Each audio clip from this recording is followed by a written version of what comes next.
Hey guys, it's TRIZE here, formerly known as Mr. Dragon 000, back with Automation, the car company Tycoon game, and what you're seeing right now is one of my latest builds called the Atlas Fairfax Hyco Limited. This is a legitimate hybrid car made in automation with the styling based on the Ford C-Max Hybrid. You're asking, how did I manage to create a hybrid car, even though Killrob, one of the devs for Automation, said that hybrids aren't going to be in the main game whatsoever? I mean, read their FAQ, they brag about a lot when it comes to stuff like this. All that I could say is that I've done some tedious file editing and tests, and I'll show you the proof when I get into BeamNG.drive right around the 5-minute mark. Anyways, I'll explain how I made this car throughout this portion of the video. It has a lap time of 1 minute 42 seconds 58 milliseconds at the quote-unquote Top Gear test track, and 2 minutes 47 seconds 80 milliseconds at the Automation track. It has a top speed of 141 miles per hour and a 0 to 60 in 11.1 seconds.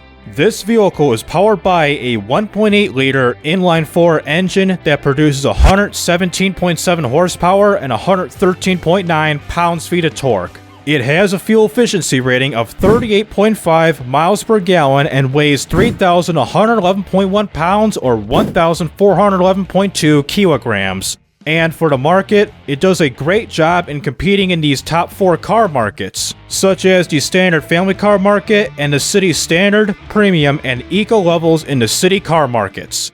In terms of how I built the Fairfax Hyco, the panel material will be made out of partial aluminum with a monocoque chassis made out of AHS steel, with a front transverse engine placement, and the front suspension uses a McPherson strut, and the rear suspension uses a torsion beam suspension. For the engine, and please note this is just the engine only, the hybrid motor is only for BeamNG.drive, so for the engine, it's an inline-4 engine made out of cast iron, with the bore set to 86mm and the stroke at 77mm to get the engine size to roughly 1.8 liters, or exactly 1,789 cubic centimeters, with dual overhead cam 4 valves made out of aluminum. For the crankshaft, it's made out of forged steel with cast cowl rods and hyper-utilit cast to lower the emissions and to improve the MPG rating for this vehicle. For the compression, it is set and above normal to a 10.0 to 1 ratio with the cam profile raised to just a couple clicks to a 42 and VVT adult cams. For the fuel system, we're using a direct injection single throttle configuration with a standard intake running on regular fuel, with the fuel mixture set to the leanest as possible of a 15.0, the ignition timing raised it up a little bit to a 61, and the RPM limit is set at 7,000 RPM. For the exhaust, we're using short cast headers of a single exhaust with its exhaust diameter set to 50.8 millimeters, which equals to 2 inches, with a 3-way catalytic converter with no first spout for it but a reverse flow for the second one. And real quick, let's get to hear what this engine sounds like just for the heck of it.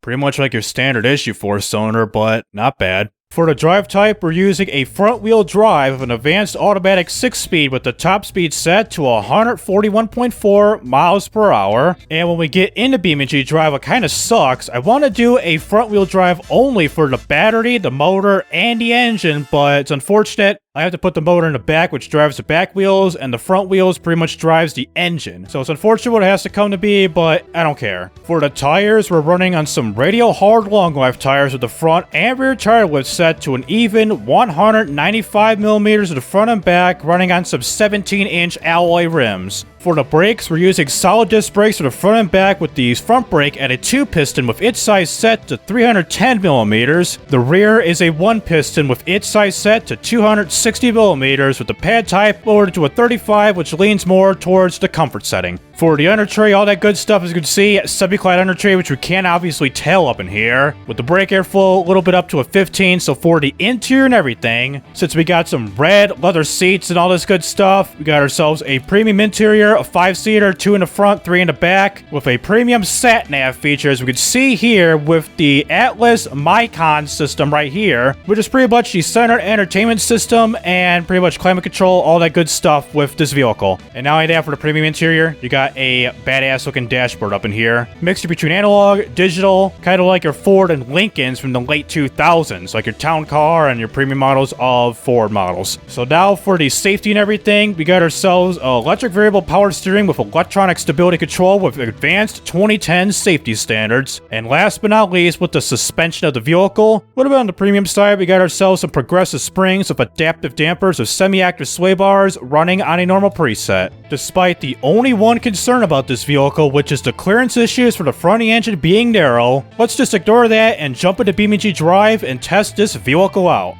So here I am at the map of Italy, and instead of just taking a look at the vehicle like every single episode, let's just get straight to the point of how I made this a hybrid vehicle. Kind of see me in the beginning of the video driving this in a wide open space of grid spall pure, but as you could see here at the torque map right here, or excuse me, the powertrain visualization here, as we could see for the front of the vehicle with the main engine, is that the main engine, aka the gas engine, is connected to the front wheels with the front diff right here, aka the front differential, and this is pretty much the main powerhouse of this vehicle. And for the back of the vehicle here, called rear motor, it is connected to the rear of the vehicle called EV diff for the rear right and rear left wheels of this here vehicle. So as I shut off the vehicle and hit the gas right now, as you can see, the motor is now doing the work here and not the engine, but we're going pretty slow because I think the torque rating is set at around like 200 pounds-feet of torque for like the low end, and it kind of like gradually drops down over time, like you get to around like 4,000 or 5,000. That's where you really start to see the torque just drop with this vehicle. And for the 0 to 60, we're gonna get a 0 to 60 with the motor in 23.54 seconds of a 1,240.65 feet.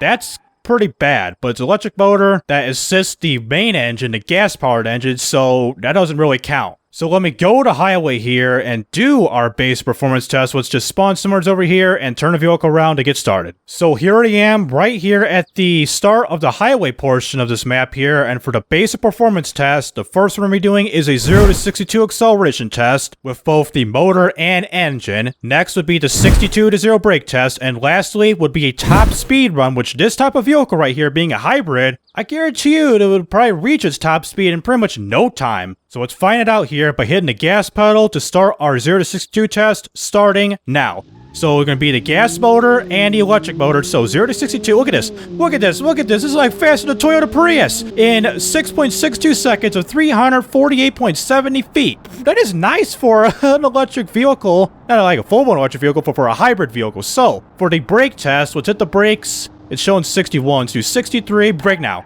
So 62 to 0 brake test underway, and here we go. 62 to 0 in 3.32 seconds of 134.08 feet. For the time-wise, I'm not a big fan of the time, but distance-wise seems about average. Not the best and not the worst. So for a top speed run already in effect, we are barely going to beat our previous 0 to 62 in 6.56 seconds, 352.33 feet. So we're going over 100 miles an hour into our first corner, and here comes our first exit at Norte in what 2 kilometers or something, 120. We got going to be 15 to 10 miles an hour to go to reach our top speed, but we got automation. So coming into this here straightaway, it seems like we're going to make it. See, look at 140, 141. I'm going to read the airspeed. So 143 miles an hour. We're redlining up in here. So that's good. We did reach our top speed. Let's God damn, I was about to crash right there. Let's find a way to crash this out too. Something interesting, not just like hit a wall and just be done with it. Like, let's just, I got an idea. Pause here, and we're gonna spawn at the bridge. Like, spawn the car in midair and just hit the bridge, or the tunnel right here. The tunnel. So 143 miles an hour in the air, smash the tunnel. Let's slow this down here, go to 16 times, get a camera going, and here we are. Just see the wannabe Hatchbacks just float in the air, about to hit the base of the tunnel here. So 16 times. Damn, that kind of held up. So we got all the debris here from the turn signal, mirrors. Looks like the reverse lights are pieces of like the headlight or something. So here's the vehicle. We got a tire coming out and this tire too. So let's just full time it. Burger cam.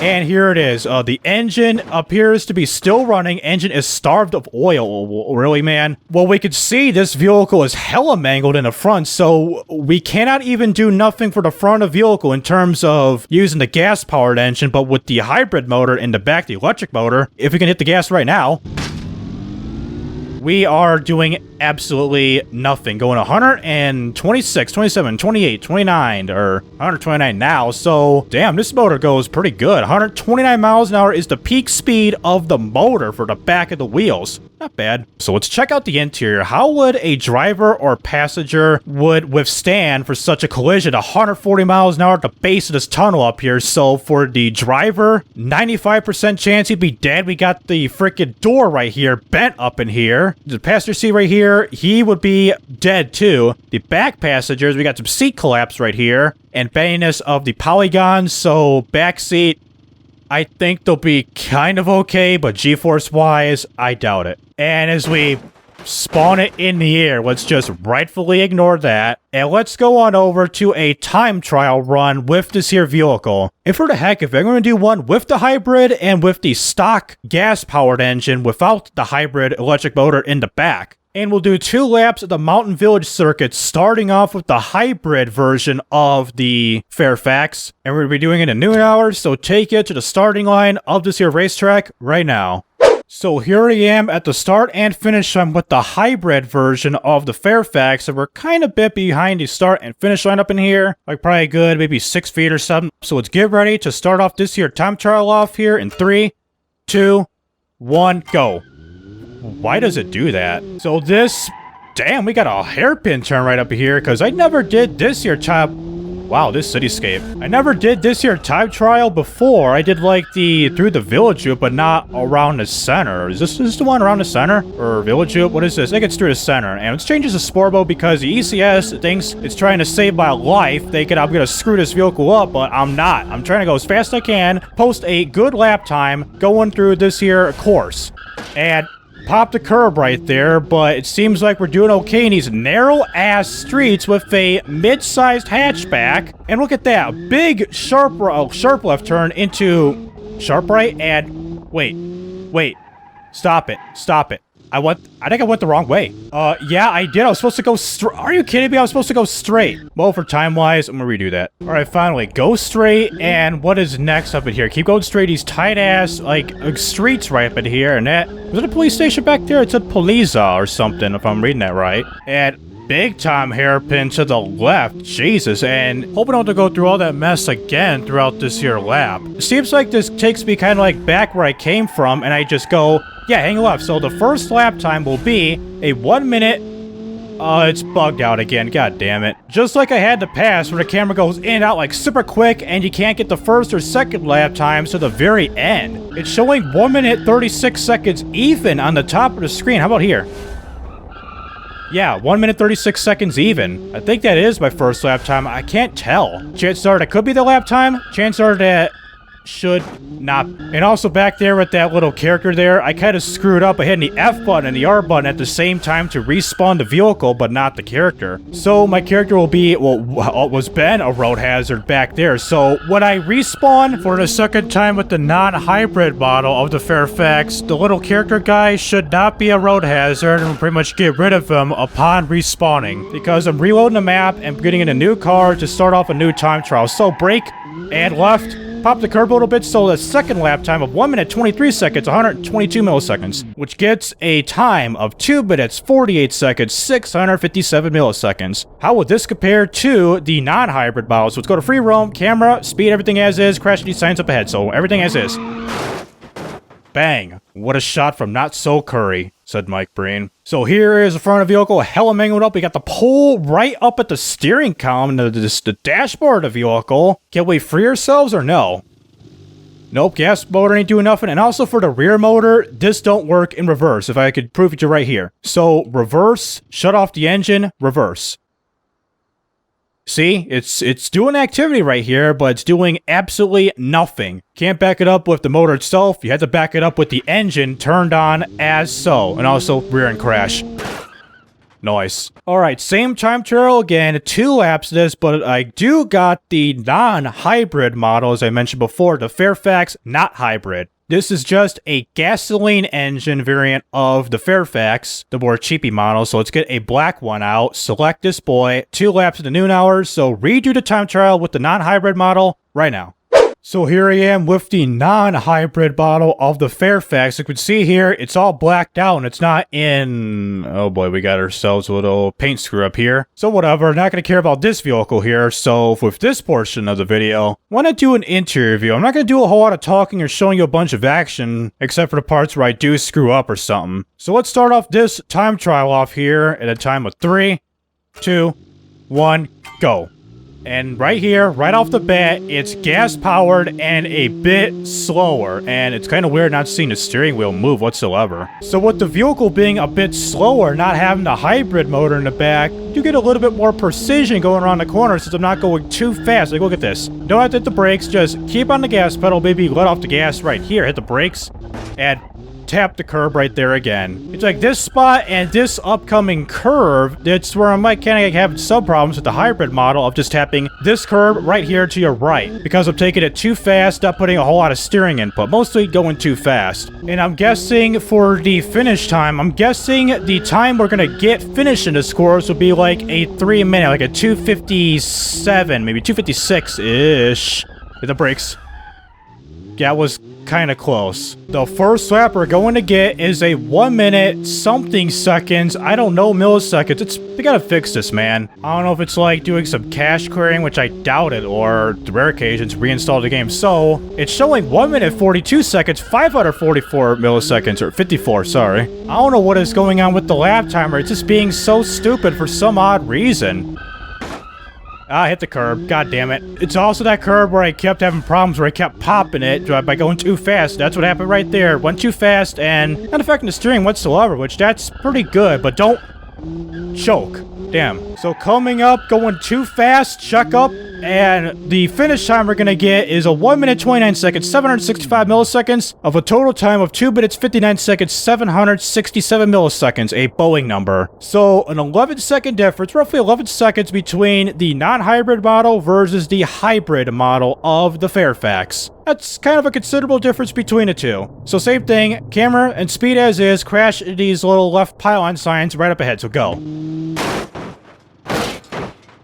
And we landed upside down in the process. Engine is starved of oil. Let's save the engine, and we're kind of like in the bushes up in here and up against this little barrier. So get her upright as so. Let's get away from the parking curb, kind of half-assed do it, and we're on our side again. Let's get it upright, for God's sake. We got it upright. We're missing a tire up in here. Front of the vehicle, we got some blues, sharp upward polygons up in here to the point where this looks like a frickin' Fiat 124 or something with a headlight placement and a grille placement of how aggressive it looks, but it's a wannabe Ford, not a Fiat. Those are two different things, ladies and gentlemen. And elsewhere about the vehicle, not a whole lot of side damage, left or right. Well, left, you can see the tire missing. Right side, not a whole lot. The rear, same thing. And let me delete the little powertrain thing right here, and we'll go to the map of Brutal Slope to see if this vehicle will compete with the actual C-Max, Prius, or whatever hybrid vehicle to see if it's actually one of them, or whatever. So enough of me doing all that nonsense talk. Take it to the map right now. So here I am at the top of the ramp of Brutal Slope, so let's just skateboard ourselves down at the top of the ramp to get to the bottom and get a big-ass jump. Let's just jump like, I don't know, several thousand feet to see how far this vehicle will launch at the ramp. So right now, going hella fast, we're going to be over rev risk, and wait for it. Valve train damage, mild over rev damage, engine torque reduce, and nuke. Not only that, we do get a better 0 to 62 in 3.79 seconds of 163.05 feet. That is like a supercar speed, so 227 at the bottom of the ramp, the top 165-ish. And not only that, you can kind of hear the engine, or the motor, going off as I accelerate. What if I brake right here to get like a more... didn't do much. I was gonna like roll the vehicle more forward to get like more of a roof crash. So let's get to the bottom, hide the UI, slow down the camera to like 60 times slow-mo, and get ready to go to 100 times right now. Alright, 100 times, reposition it to get a front-end collision like so. Here it goes. There goes the front. We got the tires, that tire covered off, and elsewhere about the vehicle, we got the turn signal going off, the little roof like antenna thing right here. More debris is still flying. Let's go to 60 times because it's nothing much. The tire is like, what, 40 feet in the air? Same thing with the vehicle about to be 40 feet in the air or something, or even beyond that. So go to full time. Or, full time. Go flip over like so, end over end, still end over end. Nice swerve we land on our two back wheels to see if this vehicle may not drive. Well, that tire's in the air. Same with this guy. Can it still drive? No, but you could hear the motor going off. It is tire moving, so unfortunately, we can't get this thing to move because of how mangled this vehicle is, with the front of the vehicle propping it upwards to the point where we can't get any traction whatsoever. So damage-wise, the vehicle has shut down this motor, this tire, and everything. So damage-wise, oh yeah, we got the freaking header right here, exposed right here, the short-cast header, poking right through the hood, which that is kind of weird. Not only that, it seems like the frame here, the monocoque frame, the chassis, is poking through the goddamn body. Either that or the dashboard, I don't know. But sheesh, we mangled this up big time. Alright, for the last part of the video, let's skateboard at the top of the hill again, and we're gonna be crashing ourselves at a little wedge thingy, aka a square block is where you get yourselves wedged in, get a wedge-shaped look at your vehicle when crashing at it at a very high speed. So again, over rev risk, going into some valve train damage, mild over rev damage, and cover your ears. Bang! 211 is where we explode the main engine, not the rear motor. So we're gonna stop right here.